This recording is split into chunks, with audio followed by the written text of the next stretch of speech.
Unlike a lot of other Class B vans, the Rangeline actually didn't come with an entertainment system, which I viewed as kind of an advantage because, quite frankly, the entertainment systems that were included in a lot of the other vans were pretty lame.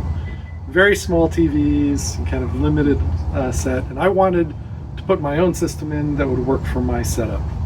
So this project is all about putting together an entertainment system.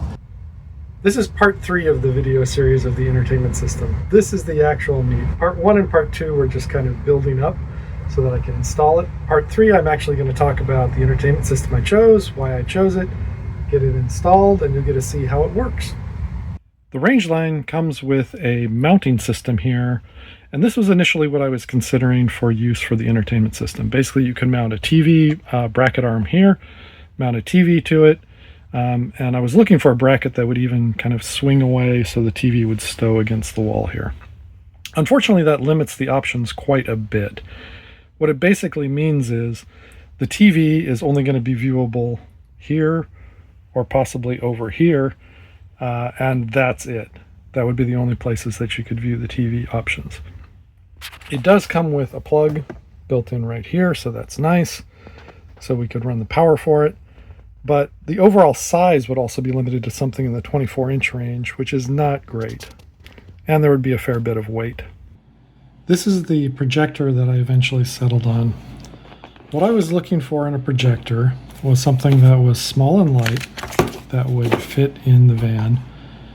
And I found this unit, which had a couple of advantages. The first is that it can be actually powered directly from the 12-volt DC system in the van. That means you don't have to run the inverter, and it is much more energy efficient. This unit reportedly only draws about 30 watts of power, so you can run it for a good long time on the van. And this is why I wanted to run the additional circuits in the van to be able to power it directly from 12-volt DC rather than plugging into the AC in the inverter circuit. There are a bunch of other advantages to this unit, which is why I picked it. So on the bottom you can see it's got a thread for mounting, so I can mount the projector on various mounts in the van. In the back it's got an HDMI in, so you can plug in any regular HDMI unit. But the unit also comes with Wi-Fi and screen mirroring so that you can use this unit to directly project from your phone or other device. So that's pretty handy. In addition, it has an SD card slot, and it basically runs an Android operating system internally and will play movies directly from SD cards. So you don't actually have to have any devices at all. This unit will play them directly. It'll also play directly from USB media. So there's a bunch of different options for this unit.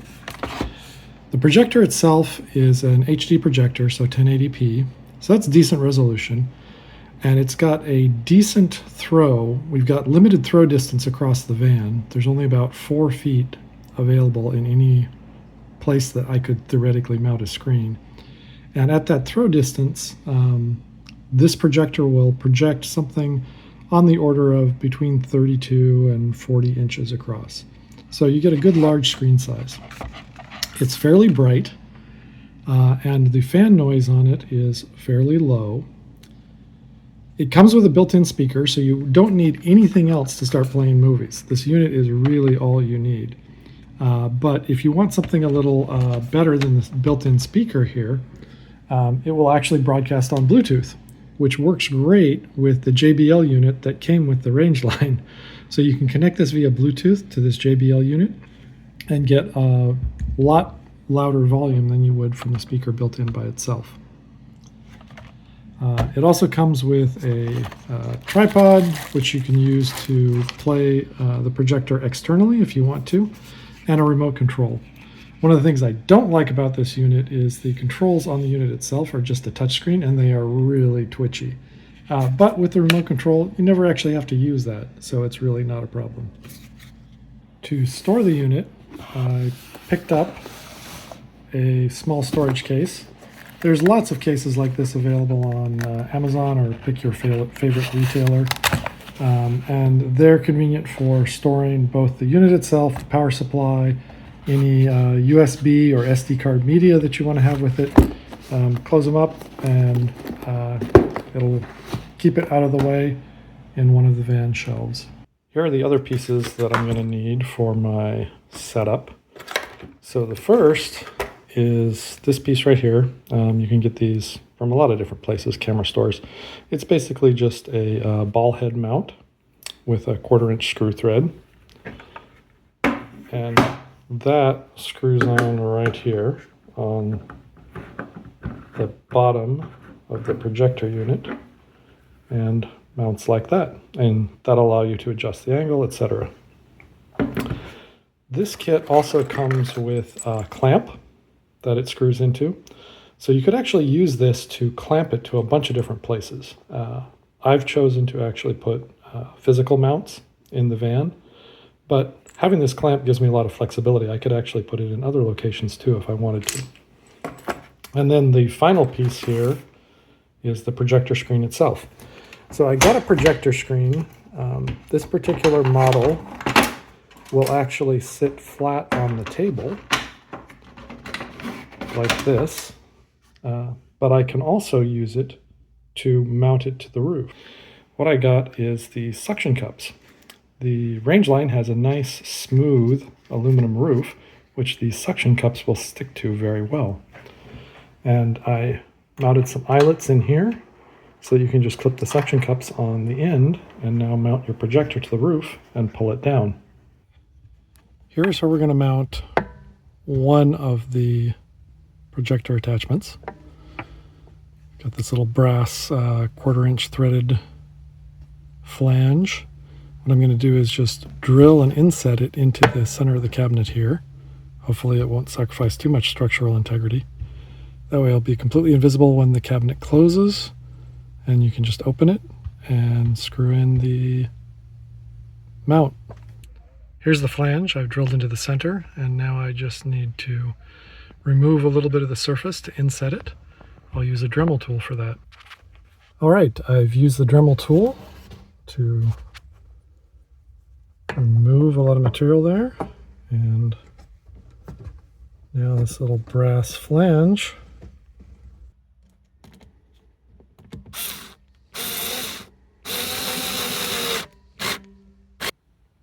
for the overcab storage.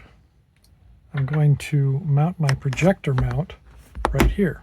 And as it turns out, there's already a bolt with a nice little washer right here. So I'm just going to take off the bolt and mount my flange right here instead of the bolt. There we go. Replace the bolt, which turned out to be a plastic bolt. I'm not sure why they would use that. With my little flange here, I'll put a couple more screws just to secure it completely. And that will be the mount for the projector. Here we have the final mounting for the projector.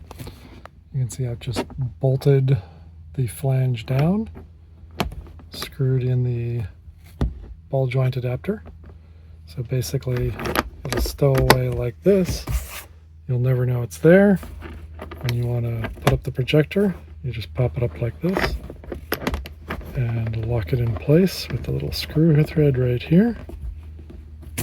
And you've got a mount for the projector to sit here and project across the cabin. All right, let's see how this whole thing works put all together. So here's the 1/4-inch threaded mount. You can just thread the ball joint in like that. Once you've got these things attached, you can just tighten it down like that and easily adjust the angle that the projector is sitting at, just like that. Okay, so I plugged in the 12-volt adapter to the projector. Let's go ahead and open up my new little 12-volt adapter there. Plug it in, and the projector should power on. Okay, so here is the projector screen. It actually stows right behind the bed. It slips down in the crack between the bed and the wall. Perfect place to stow it, and it's completely out of the way. So let's go ahead and mount it to the ceiling with the suction cups. Basically, you just pop off these little protective covers.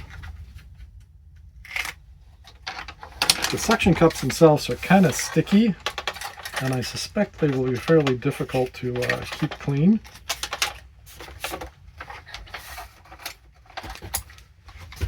Basically, you can just clip it to these eyelets right here, mount it to the ceiling, lock it in place, repeat for the other end.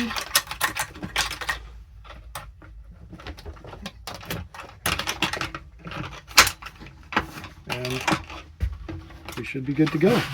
Extend the screen. And we're ready to turn on the projector.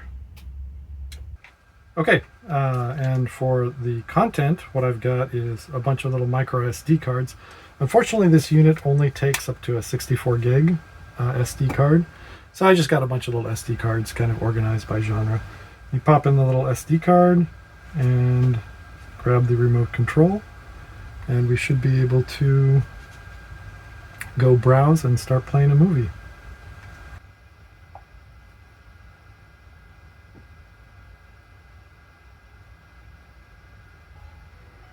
Okay, this is using the built-in audio.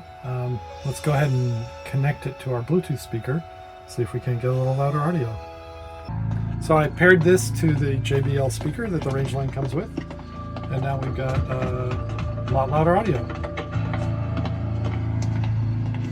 This is the front mount that I put in place. You can see the projector will mount right there. And for the power supply, I just need to go connect to this power supply outlet that I put over in the side here. After mounting it in the front overhead and attaching the screen to the roof here, you can see we've got a good setup for watching movies from the front two seats as well. And that's the setup that I came up with for the entertainment system in the Rangeline. I think it'll be a lot more flexible than a TV, and it suits my purposes. So let me know what you think, and if you've got a better solution.